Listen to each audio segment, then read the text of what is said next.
Au fait, qu'est-ce qui détermine leur choix en matière d'automobile? Et puis, que deviennent leurs voitures quand elles partent à la retraite? Et est-ce qu'en acheter une, c'est faire une bonne affaire? Et bien sur tout cela, bien voici l'enquête d'Ève Chalton.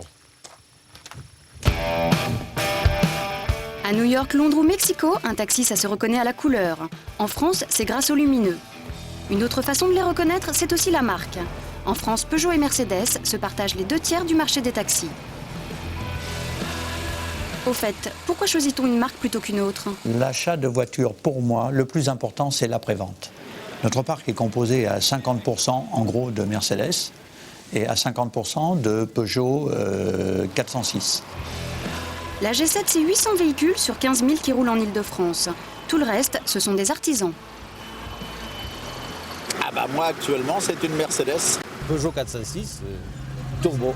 Pour sa fiabilité parce que je vais partir à la retraite. Alors compte tenu que je vais partir à la retraite, je compte la garder longtemps. Parce que c'est moitié prix, hein. Avec l'argent d'une Mercedes, vous achetez deux Peugeot. Le premier critère, c'est le prix, je dirais. Qu'on roule en Mercedes 600 ou qu'on roule en 306, le compteur tourne pareil pour le client.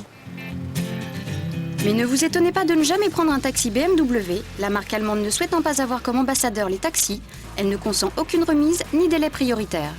Et ces gestes commerciaux, ça compte, d'autant que les voitures sont renouvelées en moyenne tous les 3-4 ans.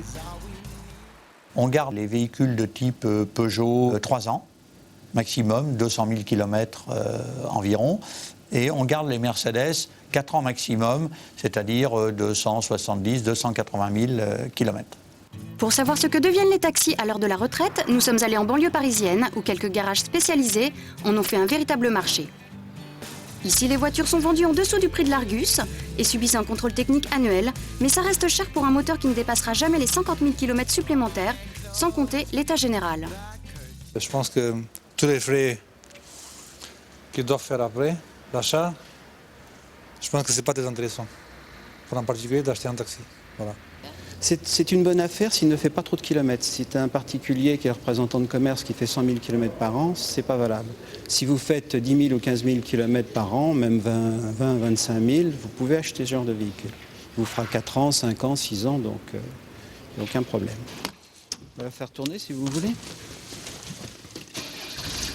Vous voyez, cette voiture a 268 000 km.